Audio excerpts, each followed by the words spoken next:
Salut, bienvenue dans Kaolo Bar, ton podcast mensuel où on met en avant les profils super intéressants et enrichissants de membres de la diaspora camerounaise en Allemagne. Je voudrais commencer cet épisode en disant un grand merci à tous ceux qui nous suivent depuis le début de l'aventure. J'hallucine à chaque fois que je vois le nombre de téléchargements qui ne cesse d'augmenter. Donc si vous aimez le contenu et le partagez déjà, comme les Allemands disent, weiter so, pour les autres, pensez à le faire, ça ne coûte rien et surtout ça fait grandir la famille. Maintenant, on peut passer à un autre épisode. Alors aujourd'hui, on va parler de la chose la plus importante dans la vie de tout un chacun, la santé. Et pour ça, on a dégoté le guest parfait. Il s'appelle Jimmy Zepa, c'est ça? C'est bien Ouais, prononcé. ouais, exactement. Il bosse en tant que neurochirurgien dans une clinique à Köln et il est aussi impliqué dans la communauté car il nous sensibilise tous sur différents sujets de santé. Donc bonjour à toi Jimmy et merci d'avoir accepté l'invitation. Merci, bonjour à toi, Paul, et encore big up pour cette très belle initiative. Et voilà, en tout cas, ça tout le monde soutien. Merci.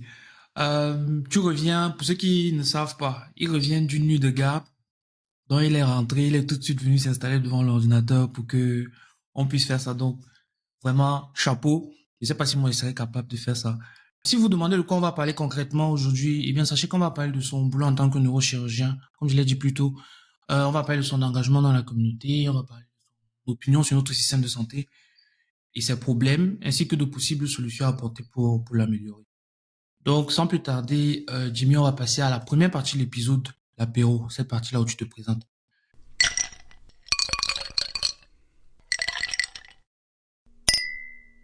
L'apéro.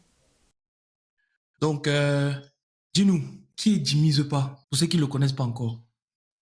Oui, oui, ça c'est une question toujours très difficile à aborder. Qui c'est? Tout le monde dit ça. Bon, en fait, oui, c'est pas évident de se présenter, mais bon, moi, je vais faire simple, hein. Je suis justement un Camerounais Mhm, euh, de la ville de Cologne. mhm, Je suis ici dans cette ville, ça fait déjà 2 ans et demi.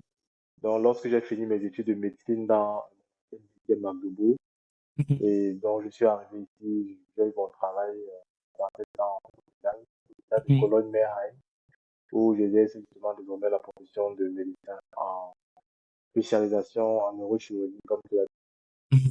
Donc, c'est un peu ça, de manière brève. Et à Ok. côté aussi, je peux continuer ou bien Non, tu peux continuer. Donne-nous ce que tu veux me donner. Non, on accepte tout. Non, on prend tout. oui, oui. Donc, j'ai cette casquette justement de médecin que j'aborde et à côté Mhm, de ça, je suis aussi engagé socialement. Comme mhm. j'ai dit, j'ai étudié justement dans la ville de Magdebourg, c'est à Ouais. l'est de l'Allemagne, plus proche de Berlin, environ 1 heure 30 de Berlin, Mhm, où j'étais justement engagé socialement. En l'occurrence, les 2 dernières années, j'ai été président de l'association des Camerounais de la ville de Magdebourg. mhm, Et voilà, en tant que président, j'avais des objectifs, justement, j'avais euh, certains challenges à relever.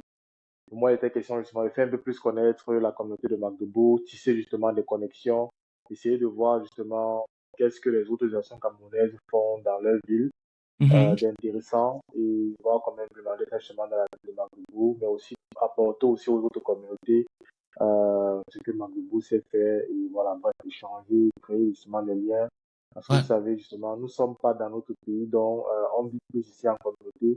Donc il faut justement travailler pour que cette communauté-là, justement, puisse bien s'intégrer en Allemagne et justement puisse trouver justement ses piliers et essayer justement, voilà, que chacun puisse bien s'en sortir dans ce pourquoi il est ici en Allemagne. Et ça passe par plusieurs challenges au quotidien. Donc, voilà, je me suis engagé justement dans ça. J'ai dirigé cette communauté pendant 2 ans. Et avant ça, j'étais aussi dans le bureau du directeur. Mhm. J'avais plus d'autres postes comme secrétaire général, chargé de sport et contrôle. Et voilà, Ok. président. Donc, et en quittant Magdebourg, euh, vous savez, lorsqu'on quitte toujours d'une ville à une autre, pour se réintégrer dans une nouvelle ville, c'est jamais évident. Surtout lorsqu'on a déjà justement ses bases et tout. Et tout. Ouais. Donc, quand tu es dans une nouvelle ville qui est encore plus grande, donc Cologne, c'est une très grande ville ici dans le NRV, c'est pas évident. Donc, moi, je me suis dit, avant de quitter cette ville, je vais essayer, pour ne pas me détacher de la vie communautaire que j'avais déjà, je vais essayer justement de voir comment dirais-je, toujours pour continuer dans cette lancée, pour m'intégrer facilement dans la ville où je suis. j'ai en fait vu que en fait, ça sera intéressant d'interconnecter en fait les communautés pour que je ne perde pas le Mhm. fil. Ouais. Ouais, Donc, j'ai justement essayé de travailler avec un groupe d'amis qui étaient aussi dans leur communauté assez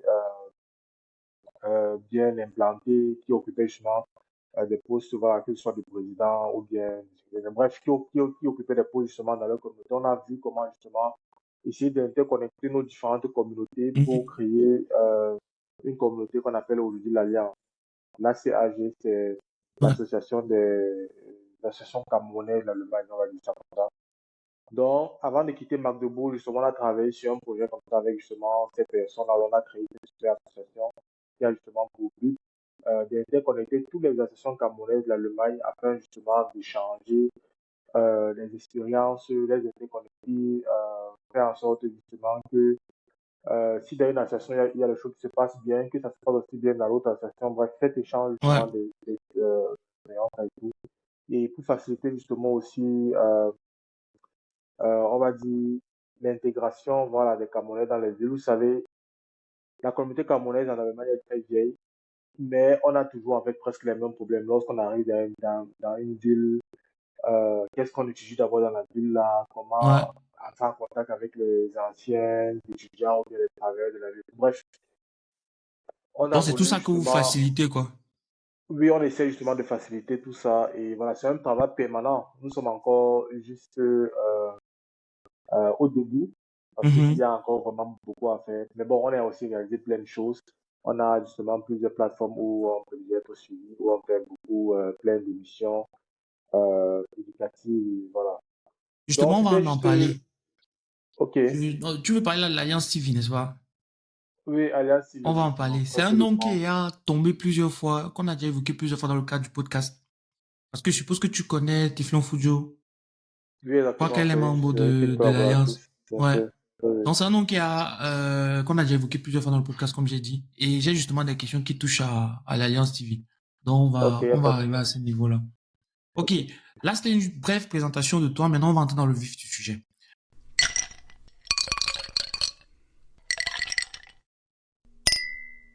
Le happy hour. Est-ce que tu peux nous dire déjà, pour ceux qui ne savent pas, ce que c'est que la neurochirurgie? C'est quoi un neurochirurgien? C'est quoi ton travail?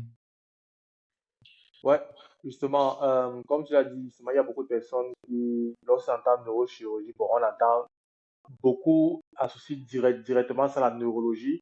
Ça a un Mhm. très grand lien avec la neurologie exactement, juste parce que voilà, ça touche les neurones. Neurones Ouais. qui dit neurones dit cerveau. Mhm. Donc la neurochirurgie, c'est dans cette branche de la médecine là qui étudie en fait, je vais dire le système nerveux central. Donc tout ce qui est cerveau et colonne vertébrale. Ok. Mais aussi le système nerveux périphérique, donc les nerfs qui justement innervent les, les muscles et voilà, dans les muscles, dans les parties périphériques du corps. Donc, il y a ce système nerveux central du cerveau et le prolongement qui est de la colonne vertébrale. Donc, toutes les pathologies qui y sont liées, que ce soit les saignements cérébraux, donc, je veux dire, des sortes d'AVC, on va dire ça, en fait, c'est Ouais. pas exactement l'AVC, mais c'est des sortes d'AVC. Lorsqu'il y a un saignement au niveau du cerveau, on a les symptômes de l'AVC.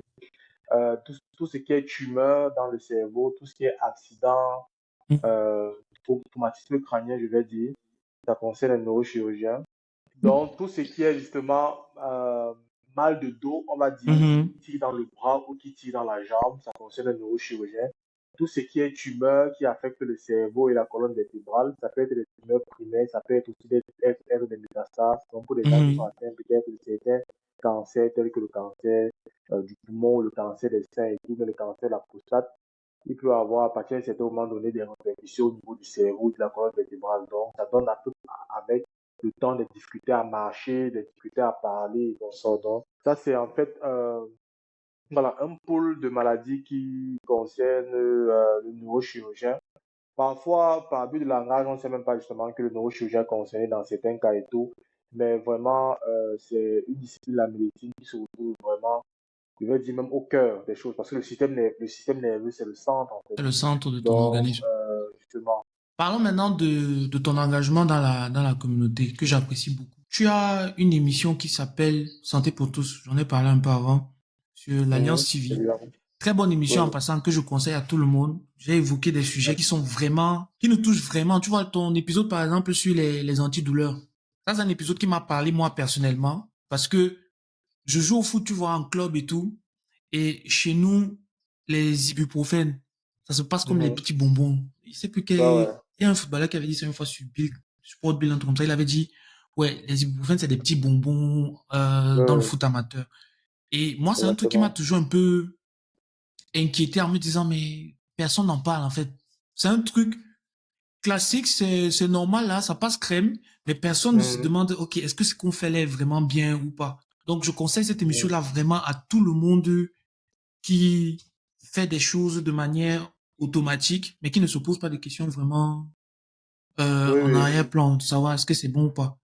Ton émission là est Oui, vraiment pour très ça. bonne. Qu'est-ce qui t'a poussé à te lancer? Bon, déjà, en tant qu'étudiant en médecine à l'époque, bon, quand on connaît que voilà, il y a un petit docteur dans la famille et tout, Mhm. donc quand il y a peut-être des petits cas déjà et tout, on vient souvent te demander tout, on vient souvent te poser ton avis et Ouais. tout, on te demande ok, il y a tout ça, ou bien lorsque tu entends, lorsque tu vois souvent les débats sur la toile et tout, peut-être dans le cas de l'AVC, tu lis un peu les commentaires des gens et tout, tu vois en fait que, ok, il y a une certaine malinformation. Vous Mhm. voyez, donc les gens, en fait, n'ont pas souvent une très bonne information en ce qui concerne certaines pathologies. Ils ne savent même pas ce que c'est que cette maladie. On parle peut-être par abus de langage.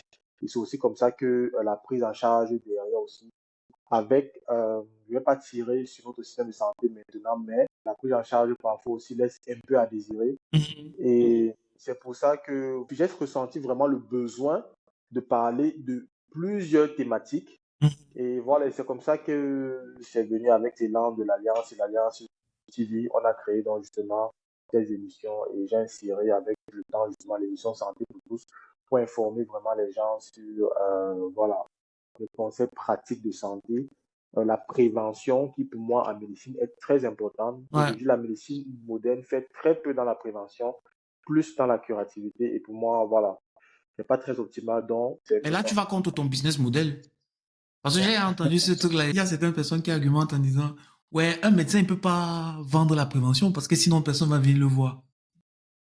Oui, ça c'est justement, c'est comme ça en fait que la société de nos jours fonctionne. Et la médecine, Mhm. comme je dis, de nos jours en fait, est plus axée sur le volet économique que sur le volet sanitaire. Ouais. Et pour moi, c'est vraiment une très grosse déception. Ça, c'est un thème vraiment très très complexe à aborder, je vais dire. Mais pour moi, en fait, le rôle des médecins, ce n'est pas seulement de prendre quelqu'un en charge lorsqu'il a déjà plein de maladies. Ça, c'est très louable. Et comment tu choisis tes sujets dans Santé pour tous? Oui, déjà, comme je dis, il y a plusieurs personnes qui me contactent en inbox. Donc, Mhm. peut-être il va dire, OK, peut-être l'un membre de sa famille qui est atteint de ceci et tout. Et peut-être il est parti à l'hôpital, on lui a dit de prendre ça ou ça, ou de le faire comme ça, comme ça. Donc, dans lorsque j'échange avec les gens en inbox et tout, ça m'inspire aussi. Je vois qu'il y a un besoin de connaissance sur telle maladie, par exemple. Et peut-être je ferais mieux d'en parler. Tu vois. Et, ou bien, lorsque j'essaie aussi de toucher, de voir un peu dans la toile.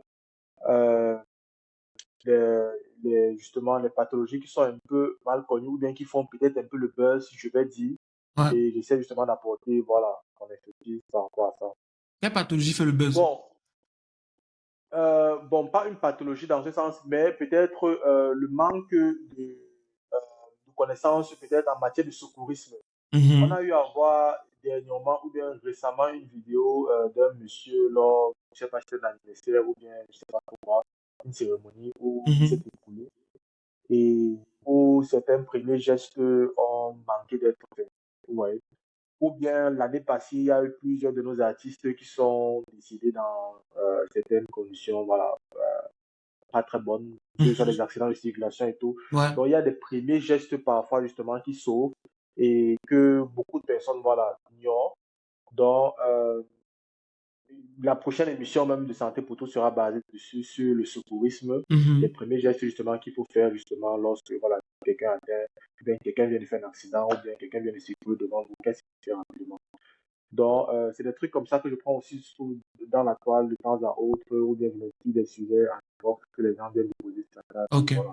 Autour du 11 février, on est en contact sur WhatsApp. J'ai vu un de tes statuts où tu avais un stand. Il y avait un stand, il y avait des gens qui étaient venus pour s'entretenir avec toi. Tu t'avais une dame à côté. J'avais l'impression que c'était ta partenaire de Oui, oui, travail. Est-ce que exactement. tu peux nous parler de ce moment-là? J'ai pas compris exactement de quoi il s'agissait. Mhm. Oui, oui, exactement. Donc, j'étais justement au Cameroun récemment. Mhm, Euh, le MINJEC, le ministère de la Jeunesse et de l'Éducation civique, a organisé dans le cadre de la fête de la jeunesse, dans la semaine de la jeunesse, mhm. un village jeunesse à Yaoundé, à côté du stade du sport, Ouais. où il y avait plusieurs expositions. Et le thème d'abord de cette édition de la fête de la jeunesse, c'est jeunesse, import, substitution et patriotisme économique pour l'essor du Cameroun, si je me rappelle très bien. Mhm, Donc, c'est dans ce cas-là, justement, que nous aussi, on avait un stand dans ce village jeunesse-là. Et notre stand, justement, était là pour informer sur les intoxications alimentaires ok. et la sécurité alimentaire. Mhm, Et moi, dans le rôle, j'étais justement dans la peau du militaire où je parlais des répercussions d'une mauvaise alimentation sur la santé, donc sur les possibles apparitions de maladies chroniques. mhm. Donc, dans ce temps-là, justement, bon, dans ce village jeunesse, il y avait aussi des stands gastronomiques. Donc, on a fait un peu des tours dans les stands de gastronomie là pour essayer de voir un peu dans quelles conditions est-ce que les repas sont Mhm. souvent faits et tout. Essayer de sensibiliser justement les personnes. C'était pas un contrôle, hein, Ouais. on n'était pas des contrôleurs, mais on venait, on approchait justement des gens, essayer de les sensibiliser en fait sur euh, la sécurité des aliments. Parce que voilà, quand tu as affaire aux aliments, c'est très délicat. Tout ce qui passe dans le tube digestif a justement un impact direct sur la santé. Direct. Et cette initiative même part même du fait que on écoute ces derniers temps beaucoup dans la diaspora, ou moins dans la communauté camerounaise, les cas d'empoisonnement. Ouais. Donc on dit que oh, il y a telle personne qui est partie au Cameroun, il a, après avoir mangé chez un ami ou bien au restaurant, n'importe où, il s'est écoulé, bon, c'est un empoisonnement et tout. Donc c'était aussi pour nous histoire de démystifier un peu l'empoisonnement. Que l'empoisonnement, ça, c'est vrai, il y a des substances pas très bonnes qu'on peut mettre dans le repas et qui nous créent justement des problèmes très rapides. Mhm.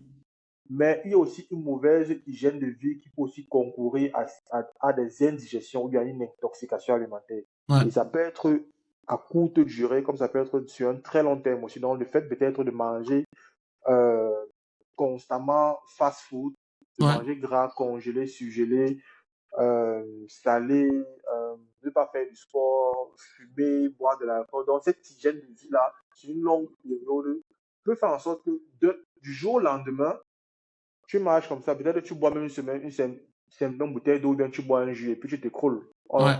On se demande le môme c'est à quoi? Qu'est-ce qu'on a mis dans sa bouteille d'eau là ou bien qu'est-ce qu'on a mis dans son plat? Pourtant, ce n'est pas ce truc-là ponctuel, mais Ouais. c'est l'accumulation de beaucoup L'accumulation de de tout ce choses qui s'est avec le temps passé qui a fait avant. en sorte que voilà, ça arrive à un certain seuil et il fasse soit un arrêt cardiaque ou un AVC.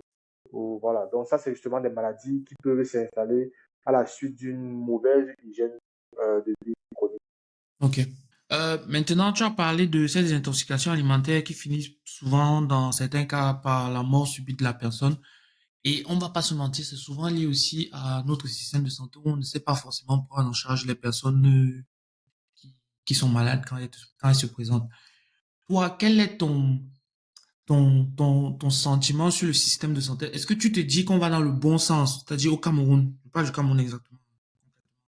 Est-ce que tu te Mhm. dis qu'au Cameroun, le système de santé est en train de s'améliorer ou bien il est en train de régresser? Parce que moi, le sentiment que j'ai, c'est que on va plutôt En plusieurs pas reculant. en arrière, on va à reculons. On n'avance pas, on recule. Vraiment, déjà, bon, je vais juste me permettre de parler de ça. Je ne suis pas, je n'exerce pas ma profession de médecin au Cameroun. Mhm. Donc, je ne vais pas avoir la prétention de dire que je maîtrise de fond en comble le système de santé au Cameroun. Ouais. Donc, je vais juste parler de quelques expériences que j'ai eues à Mhm. avoir et voilà, parce que j'ai aussi justement des collègues médecins qui travaillent là-bas, j'ai la famille qui se soigne là-bas. Moi, quand j'étais au pays, voilà, j'ai eu voilà, quelques petites expériences et tout. Donc, c'est de ça que je vais Mhm. parler en général, mais je ne vais pas parler de manière genre, il y a des gens peut-être qui travaillent dans le système de santé qui pourront justement apporter des éléments complémentaires à ce que je vais dire.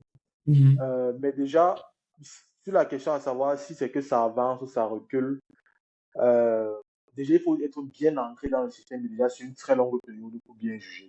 Ouais. Voilà. Non, mais moi, d'un point de vue externe, je vais dire quand même qu'il y a quelques points qui nécessitent des améliorations dans le système de santé.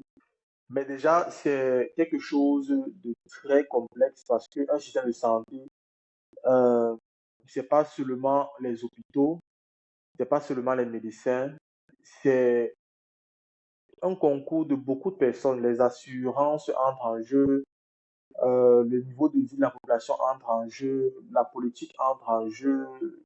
Il y a tellement de paramètres qui entrent Mhm. en jeu et tout, et qui font en sorte que voilà, un système de santé soit bien établi, quoi. Mais déjà au Cameroun, j'ai dit un mot justement tout à l'heure, l'assurance, c'est quelque chose de primordial dans un système de santé. C'est malheureusement ce qui nous manque. Je pense que l'assurance, c'est la plaque tournante d'un système de santé. Parce que la médecine, comme je disais même tout à l'heure au début de l'émission, la médecine moderne est vraiment de plus en plus axée côté économique. Donc, c'est là pour faire des revenus, Ouais. malheureusement. Et les outils de diagnostic en médecine coûtent tellement cher, les appareils médicaux coûtent tellement cher. Pour L'entretien coûte faire un cher. centre de l'entretien coûte cher. Pour faire un centre de santé équipé, il faut dépenser beaucoup d'argent et il faut bien que ce soit rentable. Donc, imaginez-vous un système de santé où il n'y a pas d'assurance, où c'est le citoyen lambda qui doit payer justement de ses propres poches pour toute consultation, pour toute mesure diagnostique, pour toute thérapie et tout. Voilà, c'est vraiment lourd. Parce que je prends peut-être le cas, si tu fais peut-être un accident banal, là, tu es à vélo, et puis voilà, tu fais un accident, tu tombes, tu te cognes la tête. Là, c'est un traumatisme crânien.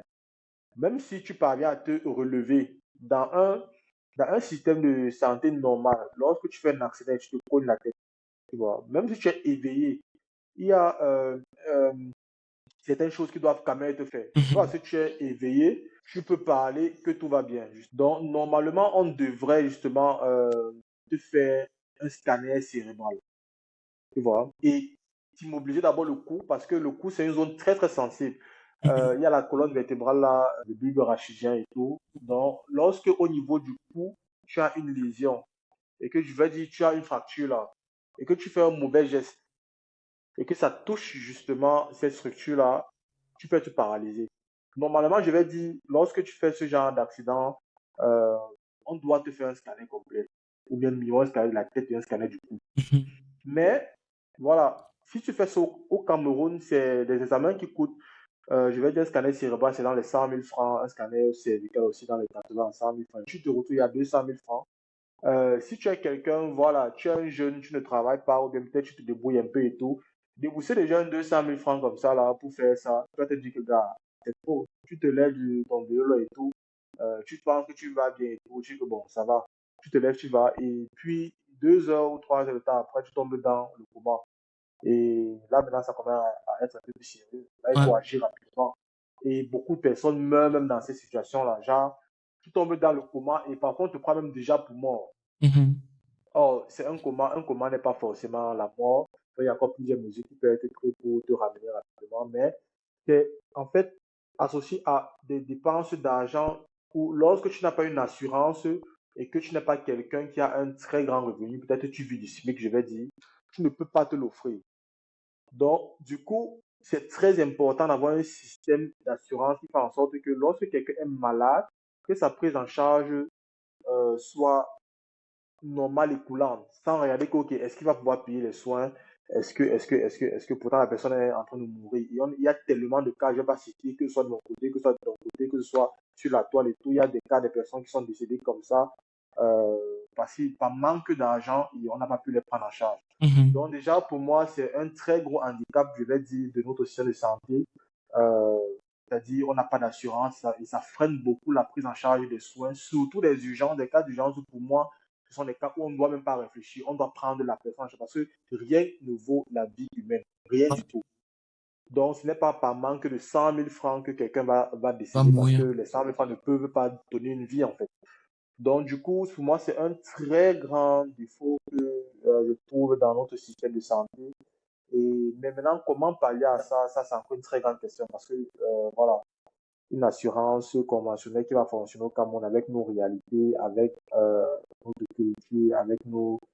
bref, c'est un peu très complexe. Tu penses quoi de ces assurances? Quand je me balade souvent sur Instagram, je vois souvent des publicités d'assurance qui te disent, ouais, prends l'assurance pour tes parents ou bien pour tes frères au Cameroun et on va les prendre à charge quand quelque chose va arriver. Même au Cameroun, j'ai vu des publicités de ce genre-là. Pour citer quelques Mhm, noms, hein, ou bien un seul nom, il y a Susucare, par exemple, que je vois souvent sur Instagram. mhm. Ils te vendent le fait. Oui, Tu penses quoi de ça? bon, moi, je vais me renseigner. Vraiment, je vais tirer sur aucune assurance. Mhm. Je ne suis pas assuré au Cameroun et tout. Ouais. Mais c'est juste en fait des échanges avec des gens que je connais au Cameroun qui ont des assurances, même qui ont aussi des sociales, des assurances et tout. Généralement, Mhm. tu vas toujours entendre soit c'est cher, soit les assurances ne remplissent pas bien leur rôle. Donc, bien que parfois tu sois assuré, Ouais. parfois pour qu'ils te... C'est plus du genre, tu dois d'abord payer les frais toi-même. Et après, tu rassembles les factures, tu vas déposer, tu fais un dossier, tu vas déposer dans leur bureau. Et après, ils tuent et tout, ils te restituent les frais. Ok. Donc, ce que les gens disent souvent, c'est que parfois, pour te restituer les frais et tout, soit ça prend trop de temps, c'est trop de tracasseries, si bien qu'après, tu les emballes avec cet argent et tout. Ou bien, ils ne te restituent pas vraiment la hauteur de ce qu'ils devraient te restituer. Mhm. Donc, c'est ça qui découvre aussi parfois un peu les gens de sociaux aux assurances et tout. Donc, il y a en fait un manque de confiance sur les assurances locales. C'est pas pour dire qu'il n'y a pas des assurances qui fonctionnent. Il y a des assurances aussi qui fonctionnent. J'ai aussi des retours des personnes qui disent que non, que quand tu es assuré au Cameroun, tu n'as vraiment pas de problème. Tu vas à l'hôpital et tout, on te prend en charge et puis Ok. l'assurance règle la facture. Moi, j'ai aussi des retours comme ça. Donc, mais j'ai plus de retours de personnes qui étaient un peu pessimistes Déçu. sur la question Ouais. d'assurance au Cameroun. Oui. On a parlé au téléphone en amont de cette interview-ci et on a évoqué le cadre de l'évacuation sanitaire. C'est-à-dire faire venir quelqu'un qui est malade au Cameroun Mhm. pour l'Europe dans le cadre de le soigner si c'est pas possible au Cameroun. Et avant la discussion qu'on a eue tous les deux, j'avais une conception de ce truc-là, mais qui était complètement à l'opposé de ce que tu m'as expliqué. C'est-à-dire, Au revoir. pour moi, c'était quelque chose de, pour le président de la République, pour le ministre, je sais pas moi. C'est-à-dire, les gars qui sont cotés là, qui ont des relations politiques, pas des relations politiques, Mhm. parviennent à quitter le Cameroun pour venir se soigner ici. Mhm. Ce qui fait que pour Mhm. moi, je me disais en fait que même si j'ai les moyens de ma politique, c'est-à-dire si mon père est malade Mhm. et que j'ai les moyens de le soigner, le fait Mhm. transférer, c'est quelque chose pour Mhm. moi qui Ok. était... Ah, je vois un peu. J'étais un Il faut peu un passeport déficient diplomatique, il faut dans un la jet tête. privé, tu vois. Ah, Je savais ok, pas que je ça se vois. faisait même par avion. Mais toi, tu m'as expliqué que en fait, c'est beaucoup moins compliqué que ce qu'on croit. Est-ce que tu peux encore expliquer ça pour ceux qui nous écoutent? Non, bien sûr, non, c'est possible. Tout le monde peut faire évacuer son parent sanitairement ici pour la Mhm. prise en charge d'une certaine pathologie. C'est bien possible. Donc, comme je dis, il faut juste déjà, premièrement, au Cameroun, avoir une attestation que, effectivement, la personne est malade. Mhm. Donc, tu dois avoir un médecin justement qui dit que ok, ton parent ou bien ta personne est atteinte de telle ou telle maladie, c'est ici. Et c'est avec ça maintenant que que tu vas envoyer tes dossiers ici, dans un hôpital ici, là, au niveau justement du International Office. Mhm. C'est eux qui vont réceptionner ce document-là et soumettre ça justement au bureau du médecin. Le médecin va voir, va prendre acte de ça. Peut-être s'il a besoin d'examens complémentaires, il va demander qu'il faut encore ça. Et le Mhm. International Office te fait signe. Tu complètes justement les examens. Et voilà, maintenant, quand c'est complet, il pose maintenant l'indication, soit pour une opération, ou bien pour une certaine thérapie. Il fait maintenant une note. Il dit qu'OK, effectivement, telle personne âgée de telle et atteinte de telle maladie. Et justement, il a entré en contact avec une autre formation sanitaire et nous proposons justement les soins de temps. Et justement, voilà, avec ce mot maintenant, tu peux aller à l'ambassade justement euh, du pays où tu veux demander le visa, où tu veux justement faire la test sanitairement, tu peux aller demander le visa et on t'offre dans le visa. Donc, mais il y a aussi certaines conditions à remplir, comme il y a, je crois, tu dois montrer que tu as un compte bancaire, voilà, que tu as assez de moyens dans ton compte en banque déjà Ouais. pour supporter les coûts de cette prise en charge-là, mais aussi pour ton séjour justement là-bas et tout et qu'on sort. Donc, tu dois fournir justement ce genre de trucs-là. Tout ce qui est Mais si tout hébergement s'est et tout ça. réuni, Oui, voilà, ça passe, tu demandes ton visa ou bien tu demandes le visa En pour fait, la c'est un peu personne. Si la comme le personne vient, visa que tu demandes quand tu veux étudier. On demande, OK, est-ce que voilà, l'université oui, a une justement, il y place a pour cette toi et tout? autorisation, et tout, justement. Et puis ça OK. passe, quoi. Donc chacun peut faire évacuer son parent Ça, c'est le message librement que pour. c'est le message que je n'avais pas reçu, en fait. Moi, je me disais, mais je suis pas ministre, je suis pas président, évacuation sanitaire. What the fuck? Je vais faire ça Ouais, comment?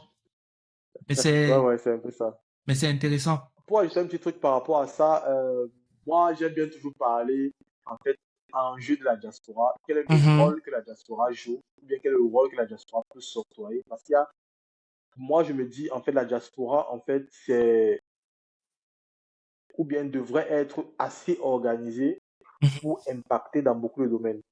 Et c'est la raison pour laquelle je m'engage dans tout ce que je fais, genre, que ce soit les Ouais. émissions que je présente, ou bien que ce soit mon engagement dans les associations et tout, consorts. C'est vraiment, en fait, je me dis que la diaspora doit se donner un certain rôle, de faire des choses en grand. Voici par exemple un projet d'évacuation sanitaire qui nous concerne tous. On a tous la famille au Cameroun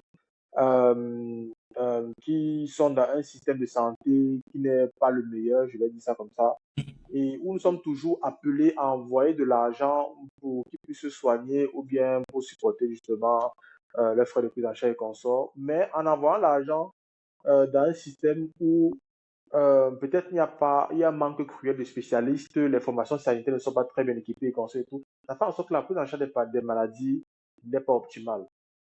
Maintenant, dans ce volet, si je voulais justement en venir au fait que la diaspora doit être capable de cibler justement un secteur important, comme dans ce sens la santé, et essayer de réfléchir parfois comment optimiser un peu les choses. Genre, on a ce problème-là qu'on n'arrive pas à faire soigner nos parents. Mais là, il y a cette option d'évacuation sanitaire.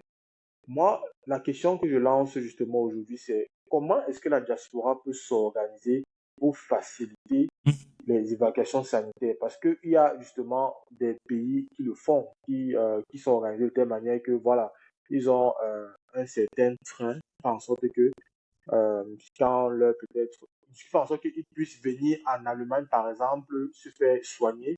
Mhm. Et voilà. Maintenant, comment est-ce que la diaspora camerounaise, justement, peut aussi s'organiser pour rendre ça possible? Parce que c'est des trucs qui touchent tout le monde. Moi, je reçois tout le temps en inbox des gars qui disent, bon, il y a mon parent là qui est comme ça et tout. Au Cameroun, la prise en charge n'est pas bien. Comment faire pour venir se faire soigner ici en Allemagne ou bien en Inde ou bien je ne sais pas trop Mhm. quoi. Et voilà. Donc, pour moi, en fait, c'est des questions justement que la diaspora doit essayer de se poser. Et je pense que si on se pose cette question tous ensemble, on a beaucoup de têtes pensantes, on peut vraiment déboucher à une solution parce que c'est bien pour nos parents qui sont là-bas. Personne n'aime quand son parent l'appelle et dit que ouais, je ne me sens pas bien et tout. Et s'il n'avait même pas un médecin spécialiste qui peut me suivre et tout, ou bien ils sont bref, tout ça. Mais Euh, concrètement, ça ressemblera à quoi? Moi, la première idée qui me vient en tête, hein, c'est qu'on se mette ensemble, qu'on fasse une sorte de caisse, un peu comme un système d'assurance dont chacun paye chaque mois une somme. Et maintenant, en fonction des cas qui se présentent, pour ceux qui ont payé, on prend l'argent de la ouais. caisse et on essaie de gérer le cas de la personne Déjà, la première des choses, pour c'est gérer le résoudre le côté problème. administratif. Ouais. Parce que ce truc de paperasse-là, c'est un très grand casse-tête. Ah bon? Avant même l'argent, parfois tu peux avoir l'argent, mais il y a ce lien-là avec les International Office Mhm. des différents hôpitaux. C'est déjà un très grand pas. De telle manière que les International Office sont au courant qu'il y a une communauté camerounaise qui veut justement faire venir soigner les siens ici. Ils savent bien que lorsqu'on envoie le dossier de quelqu'un, ça passe très Ça vite va quoi. très Donc, vite. genre, ils étudient Ouais. rapidement le dossier et tout et tout. Ils soumettent ça là où ça doit être soumis comme ça et tout. On étudie rapidement et on donne une réponse. Et avec ça, Mhm. justement, tu prends, tu vas demander ton visa, tu vas te soigner. Déjà, ce côté-là, créer les liens avec les internationaux, de manière qu'ils puissent rapidement faciliter ce côté administratif. Là, c'est déjà un très grand pas. Mhm. Ouais. Donc, c'est un côté sur lequel on peut se pencher, essayer de voir, OK, dans telle ville ou dans tel hôpital, il y a le soin d'instruction comme ça et tout, on peut y activer ce lien. C'est une chose. Maintenant, le côté financement, ça, c'est justement aussi un très gros point. Mhm. Là, je ne vais pas apporter une réponse aujourd'hui concrète et tout. Mais c'est des trucs qui Qui mérite nécessitent un très réflexion. grand subventionnement. Et voilà, il faut une très grande réflexion derrière pour voir comment y arriver. Mais c'est possible si on se met tous ensemble, s'il y a des caisses qui sont mises là et tout, et c'est très bien possible, mais il faut une très bonne réglementation et tout, derrière. Tout est une histoire Ouais, d'organisation. Mais le message ouais, que je retiens, c'est que c'est possible et que c'est quelque bien chose évidemment. qui n'est pas réservé à une certaine élite ou je sais pas pourquoi. Ouais, Ça, c'est vraiment exactement. l'idée que j'avais de ça. Ok, Oui, là oui. on a fini avec le gros du podcast. On va attaquer les deux dernières parties.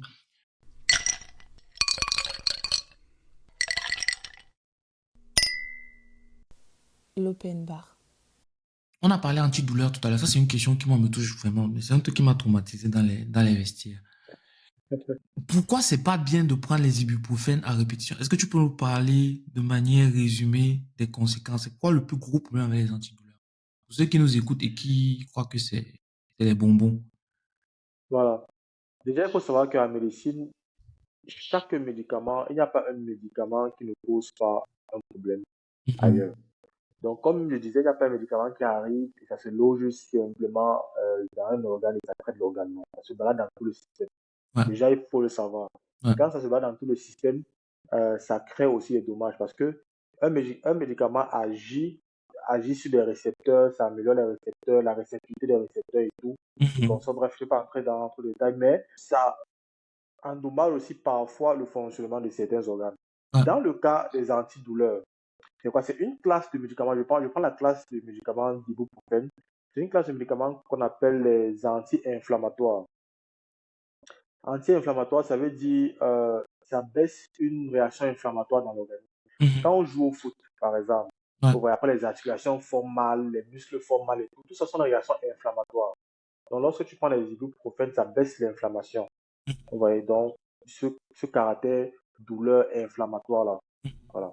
Maintenant, l'ibuprofène a aussi d'autres propriétés qu'on appelle antipyrétiques, donc ça baisse la fièvre. Mais dans son mode d'action, l'ibuprofène attaque l'estomac. Ça attaque l'estomac dans la mesure où, parce que l'estomac, c'est un organe qui sécrète déjà ce qu'on appelle des sucs gastriques pour la digestion. Ouais. Vous voyez? Mais l'estomac a sa propre paroi aussi qui peut être touchée par ces sucs gastriques-là. Mhm. Donc, l'estomac sécrète aussi encore une autre couche, une muqueuse qui protège cette paroi-là. On va dire ça comme ça. Voilà, de ses propres sucs gastriques qu'elle produit. Mhm. Mais maintenant, l'ibuprofène a malheureusement la propriété justement d'empêcher que l'estomac justement s'autoprotège. Donc, ça fait en sorte que l'estomac ne sécrète pas assez de substances pour se protéger. Ouais. Et du coup, les sucs gastriques peuvent être, que l'estomac là, produit, peuvent agresser sa propre paroi et faire en sorte qu'il y a des lésions qui soient créées et tout. Mhm. Donc, de manière très générale et tout, pour ne pas entrer dans tous les détails. Donc, à force de consommer l'ibuprofène, on peut développer ce qu'on appelle des ulcères gastriques. Mhm. Justement parce que la parole de l'estomac est agressive bon, à cause de ses propres sucres Ouais. gastriques et tout. Et voilà. Donc, ce qui fait en sorte que on dit généralement, ou bien un médecin, lorsqu'il prescrit des médicaments à la classe de l'ibuprofène, il prescrit ça avec ce qu'on appelle des pansements gastriques, je vais dire ça comme ça Mhm. là, ou bien des inhibiteurs de coton. Ce sont des médicaments qui font en sorte que euh, soit trop de sucre gastrique ne soit pas produit, ou bien que l'estomac puisse produire ces substances-là qui protègent sa paroi contre ces sucres agressifs-là. Mais la majorité des personnes qui consomment les ibuprofènes ne consomment pas avec Non, non, non, on ces consomme juste pansements les gastriques-là. ibuprofènes. Donc, on prend juste ça comme ça, là, Ouais. justement. Et c'est ça qui fait en sorte que voilà, les gens se plaignent des douleurs à l'estomac et tout, et des brûlures ou bien des Ouais. remontées gastriques et tout et tout. Donc, c'est déjà à ce niveau-là que l'ibuprofène est très dangereux. Et maintenant, à la longue, l'ibuprofène aussi, en association avec d'autres médicaments, ça peut causer des problèmes au niveau du côlon. Mhm. Donc, et il y a aussi des études qui prouvent qu'à la longue, ces réactions inflammatoires-là donnent l'ouverture à l'apparition des maladies chroniques intestinales. Voilà. Ok. Donc, il y a aussi le mécanisme, parce que tout médicament qu'on prend doit être excrété de l'organisme, donc doit être évacué et tout. Et le moyen par lequel l'ibuprofène est évacué de l'organisme, c'est par les reins. Ok. Donc, si vous avez déjà soit des pathologies au niveau des reins, ou bien même si vous êtes bien portant et tout, et que vous avez un taux accumulé d'ibuprofène, ça peut justement endommager le fonctionnement des reins. Ça peut endommager les reins. Donc, ça peut donner des insuffisances rénales. Ouais. Donc, plus encore pour des personnes qui sont prédisposées. Donc, lorsque vous avez des personnes âgées, généralement, avant de presser les ibuprofènes, on se rassure que les reins fonctionnent encore bien. Parce que si les reins, justement, quand il devient pas endommagé, que tu consommes encore de l'ibuprofène, ça va accentuer ça. Et tu te retrouver en dialyse. Donc, c'est des informations justement que les gens n'ont pas. Et que moi, je dis toujours, peut-être on peut comprendre ça en se disant que bon, moi, je consomme l'ibuprofène depuis que j'avais un problème et tout. Pas de problème. Et que non, ça va jamais arriver. Mais, lorsque ça te prend, tu es malheureusement dans une spirale. Et voilà, c'est pas bon du tout. Donc, en Ok. gros, je vais conseiller vraiment aux gens qui ont des douleurs, il faut déjà savoir quel type de douleur et avec quel type de douleur prendre quel antidouleur ou bien quel anti-inflammatoire. C'est pas tout type de douleur qu'on prend les ibuprofènes. Ouais. Par exemple, il y a beaucoup de classes de médicaments d'antidouleurs. Il y a les paracétamol. Voilà, il faut savoir justement, il y a les Buscopan. Donc, il y a en fait un type de douleur passe avec le type de médicament qu'on prend. Ouais. Et ça doit vraiment être sur une courte période. C'est pas genre, je dois prendre ce médicament tous les jours à vie. Ça va finir par te causer un problème. Donc, c'est un peu ça en gros. Ok. Là, c'est pas une question vraiment, c'est plus un conseil. J'ai besoin de ton aide. Qu'est-ce que tu dirais à toutes ces personnes-là qui n'ont aucune confiance dans les médecins? Ça ne vient pas de nulle part, hein. C'est-à-dire, ça vient de mauvaises expériences qu'ils ont eues personnellement ou bien qu'ils ont vues ailleurs avec des médecins. Qu'est-ce que tu leur dirais pour rétablir la confiance là vis-à-vis des médecins au Cameroun? Ça, c'est une question complexe parce que je ne peux pas. Dans toute chose, il y a des bons et des mauvais. Il y a des bons médecins, il y a des médecins qui sont moins bons. Mhm. Ouais. Du coup, je vais dire de manière générale qu'il faut apprendre quand même à faire confiance lorsqu'on se retrouve devant quelqu'un euh, qui, du moins, devant un médecin, parce que Mhm. c'est quand même c'est son métier, c'est quelqu'un qui a appris la médecine longuement. Mais ça ne veut pas dire qu'il faut faire confiance aveuglément. Mhm. Moi, je dis toujours aux gens, c'est bien de prendre l'avis de deux, trois médecins. Maintenant, Ouais. si deux, trois médecins te disent la même chose, c'est qu'il faut comprendre que, ok, quand même derrière, ça peut être, voilà, du sérieux, ça peut être comme ça et tout. Euh, tu peux pas empêcher quelqu'un, parce que d'où vient ce mysticisme? Ce mysticisme au niveau des médecins, ça vient du fait que, voilà, on voit quotidiennement peut-être des cas de prise en charge qui sont mal passés, de certaines Mhm. pathologies qu'on sort et tout. Mais moi, je remets la faute pas aux médecins directement, mais au système de santé globalement. Parce Ok. que je vais encore prendre le cas des médecins spécialistes, par exemple, qui ne courent pas le riz au Cameroun. Bon, on manque cruellement de médecins spécialistes. Mais un médecin spécialiste, c'est un médecin qui doit travailler déjà dans un certain cadre. Pas qu'on doit lui dérouler le tapis rouge, non. Je prends un exemple. Ici, là, par exemple, lorsque moi, je viens à l'hôpital pour travailler, je sais qu'un patient vient vers moi, il a tel et tel symptôme. Il a mal à la tête, il a les vertiges et tout. Il dit que, ok, bon, peut-être il vomit aussi. Il dit que, ok, moi, j'ai besoin de faire tel et tel examen sanguin. J'ai besoin Mhm. de faire un scanner cérébral. J'ai besoin de faire ça ou ça.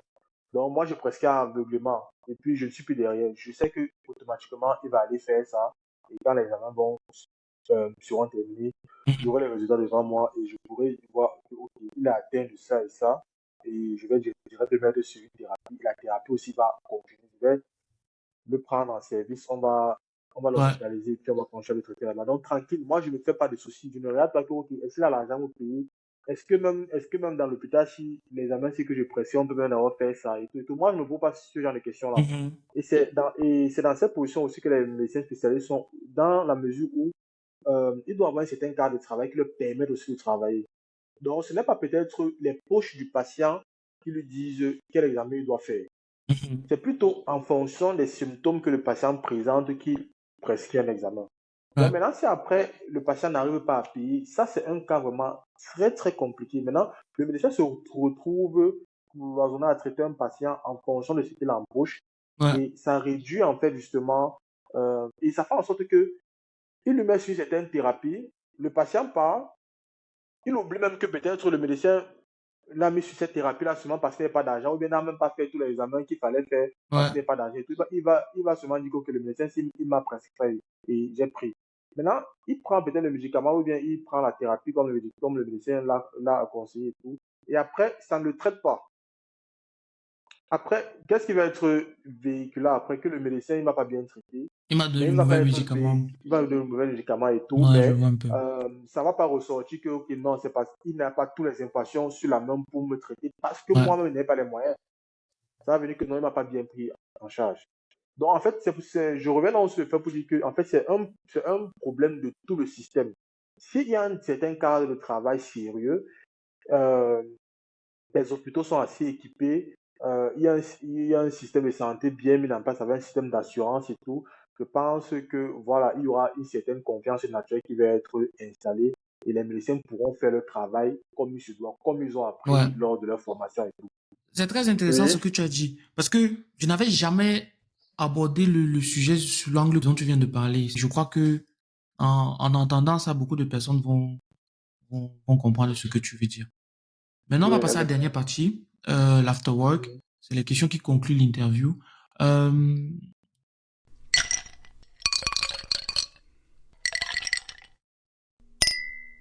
L'afterwork. Est-ce que tu peux dire pour ceux qui nous regardent, par quel moyen on peut te contacter si on a trouvé tout ce que tu viens de dire là super intéressant? ok. Déjà, officiellement, on peut me contacter justement par tous les canaux de l'Alliance. Mhm, L'Alliance, je répète encore, c'est l'association des associations camerounaises d'Allemagne. On a plusieurs plateformes, YouTube, Instagram, Facebook.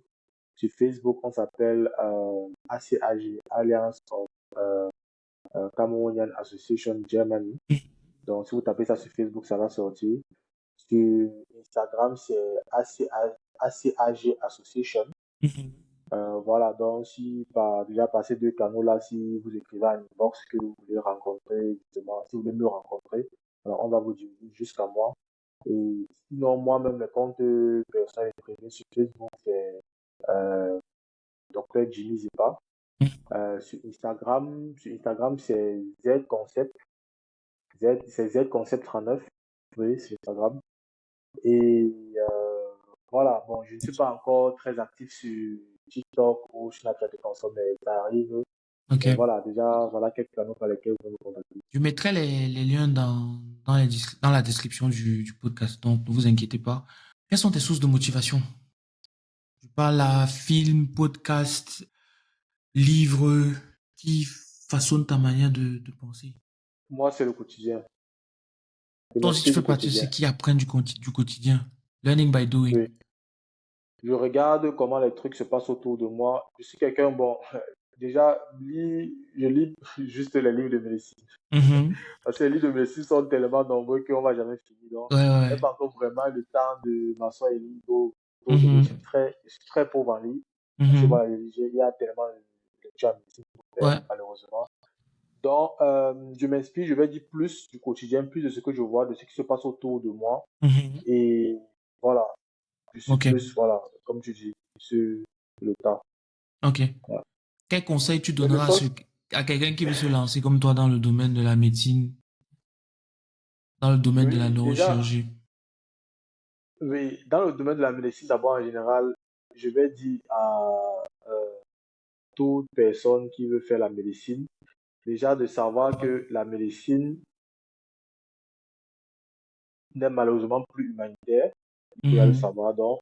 Parce que moi, Mais vous prêtez quand j'étais encore le encore serment petit et tout, d'Hippocrate, non? oui, oui, bien sûr, bien sûr. Ça fait toujours partie de ça. Ok. Mais bon, on sait tous comment le monde fonctionne. Mhm. Euh, donc, je veux dire, moi, justement, avant, je nourrissais le rêve d'être médecin. Je disais que, ok, oui, je vais être médecin, je vais soigner les gens, je vais Mhm. apporter mon aide et tout et tout. C'est tout ce rêve d'enfant-là. Ouais. Vraiment, tu vas être médecin, tu as cette vision de la chose et tout. Mais quand tu entres dans la médecine, tu comprends justement que ce n'est pas ça. La médecine, ce n'est pas seulement que tu vas venir sauver les gens et tout et tout. Il y a beaucoup d'autres contraintes, d'autres choses qui entrent en jeu. Et Mhm. surtout le facteur financier qui est très à l'avant. Qui est vraiment très à l'avant, c'est tout ce que je dis. Donc, il faut savoir que toute personne qui fait médecine, il faut savoir que voilà, c'est bien beau de vouloir aider les gens et tout, Mais il faut savoir que voilà, la médecine, malheureusement, c'est de la charité. Donc, c'est ça déjà qu'il faut savoir de prime abord. Mhm. Euh, il faut beaucoup aimer ce que tu fais. Et il faut avoir un objectif même déjà dans la médecine. Parce que si tu n'as pas, dans toute chose dans la vie, déjà, il faut avoir un objectif. Il faut avoir un Ouais. truc précis. Moi, je sais ce que je vais atteindre aujourd'hui avec la neurochirurgie, parce que je sais où je suis en train d'aller. Et voilà, pour moi, c'est une autre source de motivation. Si ma source de motivation est simplement d'être médecin, je fais la médecine. C'est que je pense que je ne suis pas médecin. D'après ce que j'ai pu constater dans la médecine, d'après les dessous de la médecine que j'ai pu constater, c'est Ouais. que je suis médecin. Mais c'est parce que j'ai une autre source de motivation derrière qui me fait croire que, ok, voilà, j'ai autre chose que je vais atteindre. Donc, il faut aimer beaucoup ce qu'on fait. Moi, j'aime la médecine, moi, j'aime la neurochirurgie, j'aime le fonctionnement justement du cerveau. J'aime, c'est fascinant de voir que, ok, quand tu atteins, je vais faire une pathologie quelconque au niveau du cerveau et que, voilà, on peut te prendre pour mort, on peut te Mhm. prendre pour quelqu'un qui, qui a déréglé et tout, mais après une prise en charge bien faite, tu peux te remettre sur pied Ouais. et tu retrouves toutes tes facultés mentales et consorts. Donc, pour moi, je trouve ça très fascinant et voilà. Donc, pour ceux qui sont aussi intéressés par cet aspect justement de la médecine, de la neuroscience, je vous conseillerais justement de faire aussi la neurochirurgie. Et en plus que aujourd'hui au Cameroun, on manque cruellement de neurochirurgiens. J'étais récemment encore au Cameroun. J'ai rencontré certains médecins neurochirurgiens. Aujourd'hui, ils sont déjà un peu plus nombreux qu'avant. Avant, on avait dans les 3-4 neurochirurgiens. Aujourd'hui, on a une vingtaine, c'est déjà quelque chose. Ils sont en train justement de former une société de neurochirurgiens qui est très bien. Et je compte aussi l'intégrer. Donc, j'appelle vraiment les médecins camerounais à se spécialiser davantage dans la neurochirurgie parce que c'est une discipline centrale dans la médecine. C'est vraiment central dans la médecine. Et c'est une discipline qui est, bon, du moins, on manque encore suffisamment de neurochirurgiens. Et voilà. Donc, ouais, Ok. c'est un peu ça. Ça, c'est une question spéciale, Kaoloba. Moi, j'ai une playlist sur Spotify que j'alimente chaque jour avec les sons que j'aime et ceux de mes invités. Donne-moi 3 sons que je vais intégrer à la playlist, s'il te plaît. Je donne 300. Ouais. Qu'est-ce que tu suis là actuellement qui te fait bouger? Ah, j'ai une playlist vraiment très, très diversifiée, hein. Amour? J'écoute, oui, j'ai une playlist très diversifiée. J'écoute beaucoup d'anciens sons, Mhm. j'écoute des sons un peu récents, j'écoute des sons camerounais, j'écoute des sons un peu de sons américains. J'ai des sons de Soprano. Euh, Ah oui. Soprano, c'est un artiste que j'ai beaucoup aimé Mhm. justement. Oui, oui. J'ai quoi encore? J'ai les sons de Maître Gims. Je suis aussi beaucoup de Maître Gims parce que Mhm. moi, Maître Gims, c'est en fait un penseur. C'est quelqu'un dans ses lyriques, il est très profond. Il faut écouter ses musiques avec beaucoup de calme Ouais. pour cerner ce qu'il veut dire. Et voilà, j'aime bien ses lyriques. Donc, ouais. Et le son Kamei, bon, moi j'ai le son Kamei qui donne la joie, hein, quand je suis souvent dans la voiture en train de conduire et tout. J'écoute souvent du Minx, j'écoute souvent du Blanche Bali, Ok. j'écoute souvent, voilà, Kameni aussi. Et, On va mettre tout ça bon, dans la playlist. et le Mbole aussi. Ah non, là, tu as tout gâté. Tu étais bien jusqu'à présent, mais là, tu as tout gâté. Ah bon? Moi, je peux sur le bouler 5 minutes, mais après, j'ai ma dose. Ah bon? Mais c'est bon, on va mettre dans la playlist.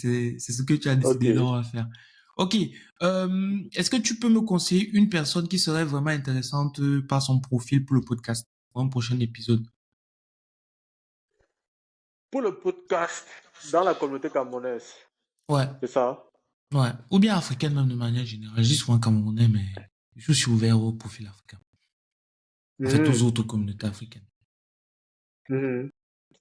Bon, il y a plusieurs personnes, hein. Dans mes aventures et tout, je rencontre beaucoup de personnes. Quand j'échange, je Mhm. vois qu'en fait, c'est des gens vraiment qui partagent une vision qui est très proche de la mienne aussi et qui Ouais. sont aussi beaucoup euh, dans l'optique où, en fait, qui sont, comment dirais-je, qui nourrissent des projets que la diaspora puisse faire Mhm. pour l'évolution du Cameroun et ou bien qui sont dans des secteurs d'activité tellement importants pour nous. Donc, récemment encore, j'ai fait la rencontre d'un Camerounais qui est ici à Cologne depuis 1 an. Mhm. Euh, Quand je rentrais justement du pays. Je l'ai pris en covoiturage de la Belgique pour ici. Mhm. Et voilà, c'est un Camerounais qui fait dans la bioinformatique. Ok. J'étais pas au courant de ce que c'est que la bioinformatique et tout.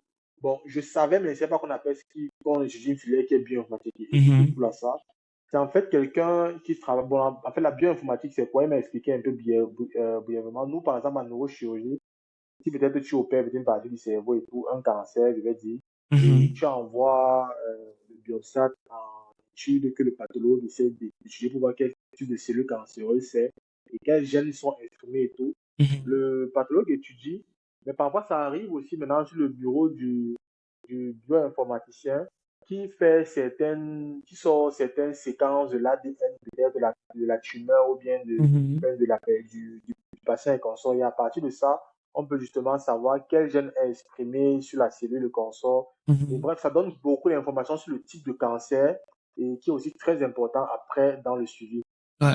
dans la thérapie.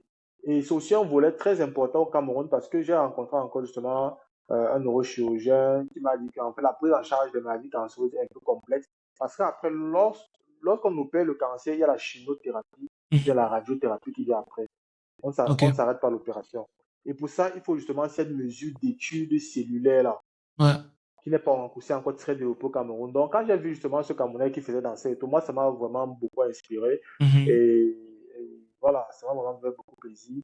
Et aussi, il m'a ajouté qu'il a une autre casquette de conseiller financier. Donc, c'est quelqu'un qui a étudié justement cette Ouais. bioinformatique-là. Et aussi, à côté, il a des clients qu'il conseille dans le cadre que ce soit des assurances, Mhm. des taxes, Ouais. ou bien même si tu as ton entreprise, les taux, même dans le cadre de l'immobilier, il Ouais. conseille aussi. C'est quelqu'un qui a fait sa formation, il s'est auto-formé dans ça. Il Mhm. n'a pas étudié ça, mais il s'est auto-formé, si bien que voilà, il a des clients. Je vais entrer en contact avec lui. On a terminé. Tu vas pouvoir te reposer. Merci vraiment d'avoir pris le temps de discuter Ok, avec moi aussi longtemps. Et le plaisir vient. je te souhaite toute la réussite du monde. Je te suis à travers l'Alliance Civi, à travers Santé pour tous. Et je vais mettre le Merci lien beaucoup. dans la description du podcast. Et j'invite tout le monde, vraiment, prenez le temps à lui suivre. C'est vraiment intéressant. Et c'est très bien ce Ok, que tu merci fais. beaucoup. Bye, Tozo. Je fais pareil de mon côté, vraiment avec ton émission Kaolo Bar. On apprend justement à travers ça de beaucoup. En fait, on apprend des Camerounais de la diaspora, leurs entreprises qu'ils ont et tout, voilà, le déploiement dans la diaspora, de leur secteur d'activité. Et voilà, on apprend où il y a en fait, du potentiel qu'on a dans notre diaspora. Et ça fait en sorte pour moi, toujours, je dis toujours en fait que on est une diaspora très très riche. Parfois, on ne connaît même pas voilà, qui fait dans quoi et tout. Exactement. Mais lorsqu'on a justement cette connaissance, on peut se mettre ensemble pour faire justement le grand projet. Donc, c'est une lumière justement que tu apportes dans la diaspora. Cette perspective où les gens peuvent justement présenter ce qu'ils font, présenter leur domaine d'expertise et tout. Et ça peut justement interconnecter les gens et donner naissance justement à des projets justement importants. Donc, vraiment, salut déjà à ton initiative et voilà, tu as aussi tout mon soutien dans ça. Merci. Et je vais aussi continuer de te suivre justement sur cette plateforme. Merci beaucoup. Ok, Ok, ce sera tout pour cette fois-ci. On se retrouve le mois prochain pour un nouveau profil super intéressant à vous présenter. Portez-vous bien et ciao, à la prochaine.